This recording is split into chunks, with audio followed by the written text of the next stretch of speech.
Hello students, very good morning to all. Welcome back to Catalyst Chemistry classes. So in this class we are going to discuss about the two factors which involved in the mass bar spectroscopy. Okay, so first factor என்ன அப்படின்னா recoil effect or recoil energy and second வந்து Doppler shift. Okay, so இந்த ரெண்டு எஃபெக்டை பற்றி தான் இந்த கிளாஸஸ்ல discuss பண்ண போகிறோம். இந்த previous கிளாஸஸில் we are discussed about the basic principles involved in mass bar spectroscopy. Okay, so in the mass bar spectroscopy affect பண்ணக்கூடிய two important தான் recoil effect and Doppler shift. Okay, so by the way this is the second video from this series. Let's start the session. Recoil effect அப்படின்னு சொல்லியிருக்காங்க. So என்ன சொல்கிறாங்க அப்படின்னா when a high energy particle is released from a body at rest, the releasing body feels a back kick. Okay, it is pushed back like a gun and a bullet. This is called recoil effect அப்படின்னு சொல்கிறாங்க. So recoil effect or recoil energy அப்படின்னு என்ன அர்த்தம் அப்படின்னா, so we know very well இதுக்கு best example அப்படின்னா கன் எடுத்துக்கலாம். So கன் எடுத்து நம்ம ஷூட் பண்ணுறோம் அப்படின்னா புல்லட் வந்து முன்னோக்கி போகும். ஸோ புல்லட் முன்னோக்கி போகும்போது a little amount of force வந்து பின்னோக்கி வரும், அதாவது கன் வந்து பின்னோக்கி இழுக்க வரும். ஓகே, ஸோ அந்த ஃபோர்ஸ் தான் என்ன சொல்கிறாங்க, is a little amount of energy அப்படின்னு சொல்கிறாங்க, wasted amount of energy, that is called recoil effect. இங்கே ரீகாயில் எஃபெக்டில் என்ன பண்ணுறோம் அப்படின்னா, வென் நம்ம ஒரு ரேடியோ ஆக்டிவ் நியூக்ளியை எடுத்துக்கிறோம். ஓகே, நம்ம எடுத்துக்கிட்டது என்னென்னா கோபால்ட் எடுத்துக்கிட்டோம் இல்லையா. ஸோ வென் ஒரு ரேடியோ ஆக்டிவ் என்ன பண்ணுது அப்படின்னா, வென் காமா ரேவை வந்து அது வெளியிடும்போது, ஓகே காமா ரேவை வந்து வெளியிடும்போது சம் அமௌண்ட் ஆஃப் எனர்ஜி என்ன ஆகுது அப்படின்னா வேஸ்ட்டாக பின்னோக்கி வரும். That is called recoil effect. So the energy of recoil, that is ER, is equal to E gamma square divided by 2mc square. So the energy of gamma ray is slightly lesser than the natural energy of transition. Okay, so the gamma ray oda energy விட, okay sorry, gamma ray எனர்ஜின்றது யாரை விட கம்மியாக இருக்குன்னா natural energy of transition, which means gamma ray energy அப்படின்றது வேறு எதுவும் கிடையாது. இட் இஸ் நம்ம ஆல்ரெடி வந்து லாஸ்ட் கிளாஸில் பார்த்தோம். ஒன்று வந்து காமா ரே ஃப்ளூரசன்ஸ்ன்னு இருக்கும், இன்னொரு டிரான்சிஷன் வந்து காமா ரே ரெசனன்ஸ்னு ஒன்று இருக்கும். ஓகே, ஸோ வந்து இங்கே காமா ரே ஃப்ளூரசன்ஸோட விட காமா ரே ரெசனன்ஸோடது ஹையாக இருக்கும் values. Okay, so see here in this equation where E gamma is equal to energy of gamma ray. Okay, so the energy difference between the ground and the excited state. Okay, அதாவது fluorescence நடக்குது இல்லையா, gamma ray ஃப்ளூரசன்ஸில் the excited ஸ்டேட்டுக்கும் and ground ஸ்டேட்டுக்கும் உள்ள difference தான் energy between the ground state and excited state. That is called energy of gamma ray, where M equal to mass of the nucleus. Okay, எம்ன்றது என்னது, it is a mass of the nucleus and C equal to velocity of the light. Okay, see here this is a source. Okay, இப்போ இந்த சோர்ஸ்லேருந்து என்ன ஆகுது, gamma ரே வந்து release ஆகுது. Okay, so என்ன ஆகும் அப்படின்னா இங்கேருந்து சோர்ஸ் வந்து it kick back. Okay, so இந்த இடத்துல இருந்தது நவ் த சோர்ஸ் வந்து பின்னோக்கி போயிருக்கு. ஓகே, ஸோ இந்த பின்னோக்கு தேவையான எனர்ஜி தான் என்ன சொல்கிறாங்க அப்படின்னா it is called recoil energy அப்படின்னு சொல்கிறாங்க, ஆர் வேஸ்டட் எனர்ஜி அப்படின்னு சொல்லுவாங்க.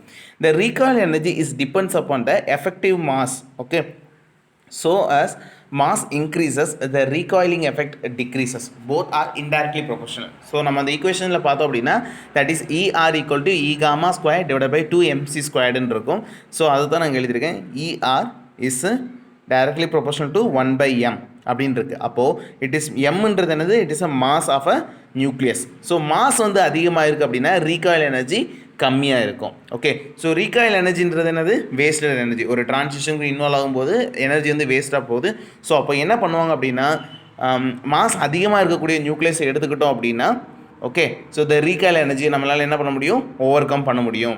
ஓகே, அதர்வைஸ் இதுக்கான ஒரு டெக்னிக் இருக்குது, I will explain it. Okay, see here the nucleus in solid crystals are not free to recoil because they are bound.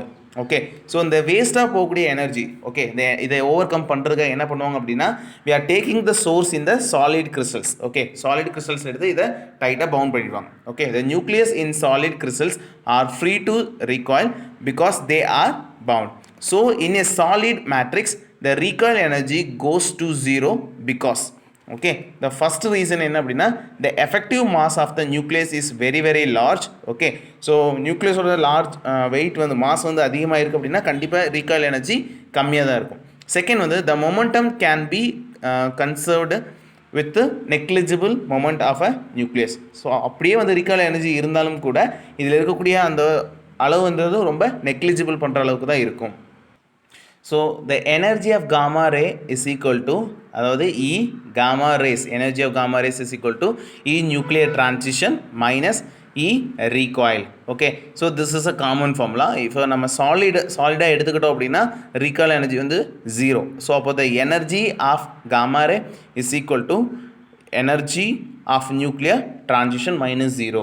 Okay, so this is the Mossbar effect which result in the resonant absorption or emission of gamma rays. Okay, see here, so this is a source. So first one is a source and this one is sample. Okay, இங்கே சோர்ஸில் இருந்தால் first யார் வருவாங்க அப்படின்னா it emits the gamma ray. Okay, so என்ன சொல்கிறாங்க அப்படின்னா இப்போது இது வந்து நம்மளுக்கு என்ன தெரியும், it is a gamma ray. First இருக்கிறது gamma ray fluorescence and this one is gamma ray resonance. Okay, so இப்போ இங்கிருந்து வரக்கூடிய எனர்ஜி வரும்போது என்னென்னா, ஓகே, இதுக்கு இருக்கக்கூடிய, அதாவது என்ன சொல்லுவோம், it is a 14.4 kilo electron volt அப்படின்னு சொல்லி பார்த்தோம். அப்போது என்ன ஆகும் அப்படின்னா இந்த எனர்ஜியிலிருந்து பாதி கொஞ்சம் வந்து என்ன ஆகுது அப்படின்னா it is converted into gamma ray. Okay, gamma ரேடியேஷனாக வெளியேறுது. ஸ்லைட் அமௌண்ட் வந்து என்னது ரீகால் எனர்ஜியாக வெளியே போகுது. ஓகே, ஸோ இப்போ என்ன சொல்கிறாங்க அப்படின்னா இந்த காமா ரே ரேடியேஷனோட எனர்ஜி வந்து என்னென்னா 10 ஜூல் அப்படின்னு சொல்கிறாங்க. ஓகே, ஸோ இந்த மொத்த எனர்ஜி காமா ரே ரேடியேஷனோட எனர்ஜி என்ன சொல்கிறாங்க 10 ஜூல் அப்படின்னு சொல்கிறாங்க. அண்ட் ரீகாயில் எனர்ஜி வெளியே வரது என்னென்னா 2 ஜூல் அப்படின்னு சொல்லியிருக்காங்க. ஓகே, இப்போ இந்த டிரான்சிஷன் நடக்கணும் அப்படின்னா ஃப்ரம் ஹியர் டு ஹியர் இந்த டிரான்சிஷன் நடக்கணும்னா சாம்பிளில் நடக்கணும் அப்படின்னா மினிமம் எனர்ஜி வந்து 10 ஜூல் இருக்கணும். ஓகே, அப்படின்னா இந்த ஓவரால் எனர்ஜி எவ்வளோ இருக்கணும், மோர் தென் 10 ஜூல் இருக்கணும். ஓகே, மோர் தென் 12 கிட்ட இருக்கணும். அப்படின்னா மட்டும்தான் வந்து இந்த transition is possible. Why because இப்போ நம்ம வந்து 10 ஜூல் அளவுக்கு இந்த எனர்ஜி இருக்குது அப்படின்னா, இந்த ரேடியேஷனான எனர்ஜி வந்து 10 ஜூல் இருக்குது அப்படின்னா வி நோ வெரி வெல். இப்போ இங்கே வரும்போது என்னென்னா அட்லீஸ்ட் மினிமம் 8 ஜூல் மட்டும்தான் இங்கே வரைக்கும் வரும். ரிமைனிங் 2 ஜூல்ன்ற எனர்ஜி அமௌண்ட் ஆஃப் எனர்ஜி என்ன ஆகும் அப்படின்னா it convert into recoil energy, wasted எனர்ஜியாக பின்னோக்கி போகும். அப்போது 8 ஜூல் இருந்தால் இங்கே டிரான்சிஷன் நடக்கிறதுக்கு சான்சஸ் இல்லை. ஏன்னா எனர்ஜி எவ்வளோ தேவை இந்த டிரான்சிஷன் நடக்கணும் அப்படின்னா 10 ஜூல் தேவை. அப்போது நம்மளுக்கு என்ன தேவை அப்படின்னா ஹியர். ஓகே, ஸோ அதனால தான் என்ன சொல்கிறாங்கன்னா காமா ரே ரேடியேஷன், ஓகே, இதை விட இந்த டிரான்சிஷன் வந்து எப்பயுமே என்ன இருக்கணும், ஹையாக இருக்கும். ஸோ இதே வந்து நம்ம வந்து ஒரு 12 ஜூல் இருக்க அளவுக்கு ரேடியேஷன் காமா ரேடியேஷன் எடுக்கிறோம் அப்படின்னா அதில் என்ன ஆகும், காமா ரேடியேஷன் இங்கே வரும்போது 2 ஜூல்ன்றது ரீகாயில் எனர்ஜியாக வெளியே போகும். அப்போது ரிமைனிங் இருக்கிறது 10 joule. So the transition will carry out here.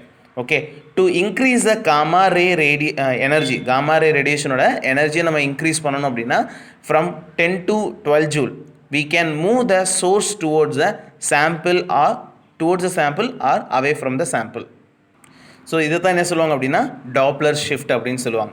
ஓகேவா, ஸோ என்ன சொல்கிறாங்க அப்படின்னா இப்போ நம்மளுக்கு இந்த டிரான்சிஷன் நடக்கணும். ஓகே, ஸோ டிரான்சிஷன் நடக்கிறதுக்கு தேவையான அமௌண்ட் ஆஃப் எனர்ஜி வந்து நம்மகிட்ட இல்லை அப்படின்னா நம்ம என்ன பண்ணணும் அப்படின்னா த சோர்ஸ், ஓகே, இந்த சோர்ஸ் என்ன பண்ணணும் அப்படின்னா ஒன்று சாம்பிளை நோக்கி மூவ் பண்ணி வரணும். அப்படி இல்லை அப்படின்னா இல்லை நம்மளுக்கு கம்மியான எனர்ஜி தான் தேவை அப்படின்னா we can move away from the sample. Okay, இந்த சோர்ஸை வந்து நம்ம மூவ் பண்ணுற மாதிரி வச்சுக்கிட்டோம் அப்படின்னா அதுக்கேற்ற மாதிரி எனர்ஜி வந்து சேஞ்ச் ஆகும். Okay, see here Doppler effect. Okay, Doppler effect is the change in frequency or wavelength of a wave in relation to the observer who is moving relative to the wave source. Okay, so இதை வந்து Doppler effect அப்படின்றத சொன்னால் இது முழுக்கவே வந்து ஃப்ரீக்வன்சியை base பண்ணுது. Okay, for example நம்ம ஒரு ரயில்வே ஸ்டேஷனில் நிற்கிறோம் அப்படின்னா ட்ரெயின் வந்து தூரத்தில் இருந்து வரும்போதும் நம்ம உணர்கிற ஃப்ரீக்வன்சிக்கும் அதே ட்ரெயின் வந்து நம்ம பக்கத்தில் வரும்போது இருக்கக்கூடிய அந்த ஒரு ஃப்ரீக்வன்சிக்கும் டிஃப்ரென்ஸ் இருக்கும் ட்ரெயினோட அந்த சவுண்டு. ஓகே, ஸோ அதே மாதிரி தான். ஓகே, ஸோ வென் நம்ம சோர்ஸை வந்து சாம்பிளுக்கு பக்கத்தில் கொண்டு வரோம் அப்படின்னு வச்சுக்கோங்களேன். ஸோ இது இந்த சோர்ஸை வந்து நீங்கள் நம்ம ட்ரெயின் எடுத்துக்கலாம், சாம்பிள் தான் நம்ம நிற்கிறது. ஓகே, இப்போது இந்த சோர்ஸை வந்து நம்ம இது பக்கத்தில் கொண்டு வரோம் அப்படின்னா the sample can feel. Okay, நம்மளால் என்ன பண்ண முடியும், ட்ரெயினோட சவுண்டை வந்து அதிகமாக ஹியர் பண்ண முடியும். ஓகே, அதே மாதிரி இந்த ட்ரெயின் வந்து என்னென்னா நம்மளை விட்டு தள்ளி போகுது அப்படின்னா நம்மளால் வந்து என்ன முடியாது, அதோட சவுண்டு வந்து அவ்வளோவா நம்மளால் உணர முடியாது.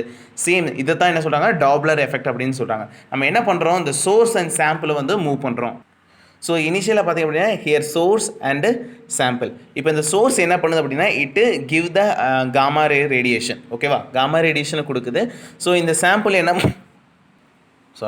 இந்த சாம்பிள் என்ன பண்ணும் அப்படின்னா இங்கே வரக்கூடிய காமா ரேடியேஷனை அப்சர்வ் பண்ணும். எல்லா ரேடியேஷனையும் அது என்ன பண்ணிடாது, அப்சர்வ் பண்ணாது. ஓகே, இப்போ இங்கே ஒரு 100 ரேடியேஷன் வருது அப்படின்னா காமா ரேடியேஷன் வருது அப்படின்னா மேபி இட் அப்சர்வ் ஒரு 80 ஆர் 20 அது அளவை பொறுத்து. ஓகே, அந்த சாம்பிளோட கெப்பாசிட்டியை பொறுத்து இது அப்சர்வ் பண்ணும். ஸோ அப்போ இந்த டிடெக்டருக்கு தெரியும் இது வந்து எவ்வளோ நம்ம கொடுத்துருக்கோம் அப்படின்னு சொல்லிட்டு. ஓகே, ஸோ என்ன பண்ணும் அப்படின்னா டிடெக்டர் வந்து என்ன பண்ணுன்னா, இப்போ நம்ம 100 கொடுத்துருக்கோம் அப்படின்னா இதை தாண்டி வரக்கூடிய காமா ரேடியேஷனை தான் அது கவுண்ட் பண்ணும். இப்போ 100 கொடுத்துருக்கோம், இந்த சைடு வந்து 20 தான் இருக்குது அப்படின்னா அப்போ என்ன பண்ணும் அப்படின்னா இதில் வந்து 20% வந்து 80% வந்து சாம்பிளால் அப்சர்வ் பண்ணப்பட்டிருக்கு அப்படின்னு சொல்லிட்டு இது என்ன பண்ணும், ஒரு பீக்கை வந்து நம்மளுக்கு கொடுக்க ஆரம்பிக்கும்.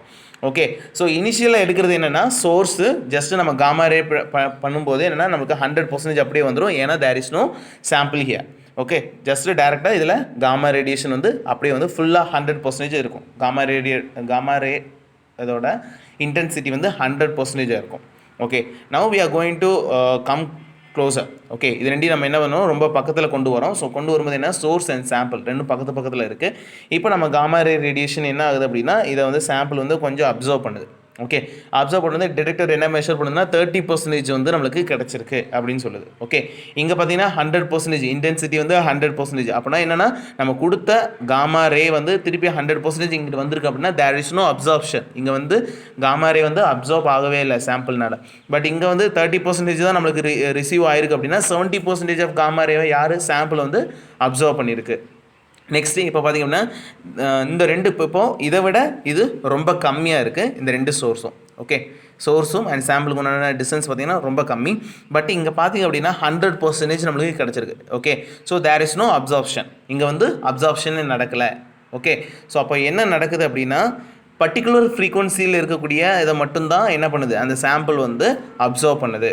ஓகே, ஸோ சீக இதை வச்சு டிடெக்டர் என்ன பண்ணும், ஒரு கிராஃப் வந்து பிளாட் பண்ணுது. ஸோ இந்த எக்ஸ் ஆக்சிஸில் it takes the velocity that is called speed of source அதை எடுத்துக்கிறது. And Y axis it takes the intensity of a gamma radiation. Okay, so இனிஷியலாக இருக்கிறதுடைய 100%ன்றது இன்டென்சிட்டி. ஓகே, ஸோ நம்ம பாஸ் பண்ணுறோம் அப்படின்னா ஓகே இப்படி பாஸ் பண்ணும்போது there is no change in the intensity. Okay, so there is no change in the intensity of gamma ray. So பார்த்தீங்கன்னா சடனாக ஒரே ஒரு பீக் கிடச்சிருக்கு. So this peak indicates the change in intensity of a gamma ray. Okay, so இதில் வந்து sample வந்து observe பண்ணியிருக்கு gamma ரேடியேஷனை அப்படின்றது நம்மளுக்கு தெரிய வருது. ஸோ அப்போது இந்த இன்டென்சிட்டியில் சேஞ்சஸ் இருக்குது. ஓகே, அட் அ பர்டிகுலர் ஃப்ரீக்வன்சியில். ஆஃப்டர் தட் பார்த்திங்க அப்படின்னா அகெயின் வந்து 100% சொல்லிட்டு திருப்பி போகுது. அப்படி இட் இண்டிகேட் எதை இண்டிகேட் பண்ணால் there is no absorption in the gamma ray radiation. Okay, and Doppler shift that is called delta mu equal to mu into v divided by c. Okay, where delta mu என்றது என்னன்னா it is a change in frequency or change in energy, and mu equal to frequency of source and v equal to velocity of a sample that is observer நம்மள சொல்லலாம், and c equal to velocity of a light. Okay, see here இந்த டேபிளில் ஒரு 3 values எழுதியிருக்கேன். this is a speed of source and energy of gamma rays and it is a intensity counts. Okay, so இந்த இதில் பார்த்தீங்கன்னா இனிஷியலாக first 0 so இந்த 10 joule 100% intensity இருக்குது. 2 அதுக்கப்புறம் ஸ்பீடை இன்க்ரீஸ் பண்ணுறோம். ஸோ எனர்ஜி ஆல்சோ இன்க்ரீஸ் ஆகுது. பட் 100% இன்டென்சிட்டி கிடைக்குது. ஸோ இப்படி இன்க்ரீஸ் ஆகிட்டே வருது. பட் இப்போ பார்த்திங்க அப்படின்னா 8 வந்து ரீச் பண்ணும்போது இது வந்து 12.0 எனர்ஜி. பட் இது வந்து இன்டென்சிட்டி வந்து 30% குறையுது. It gives the peak. Okay, அப்போ சாம்பிள் என்ன தான் க்ளோஸாக வந்தாலும் சரி எல்லாத்தையும் அப்சர்வ் பண்ணாது. ஓகே, பர்டிகுலர் ஃப்ரீக்வன்சியில் இருக்கிறத மட்டும்தான் இது என்ன பண்ணும், அப்சர்வ் பண்ணும். ஸோ அதுக்கேற்ற மாதிரி தான் நம்மளுக்கு இன்டென்சிட்டியில் வேரியேஷன் இருக்கும். இந்த தான் நம்மளுக்கு என்ன கிடைக்குது, ஒரு பீக் கிடைக்குது. Okay, thank you so much. ரிமைனிங்காக நம்ம நெக்ஸ்ட் கிளாஸ் பார்க்கலாம்.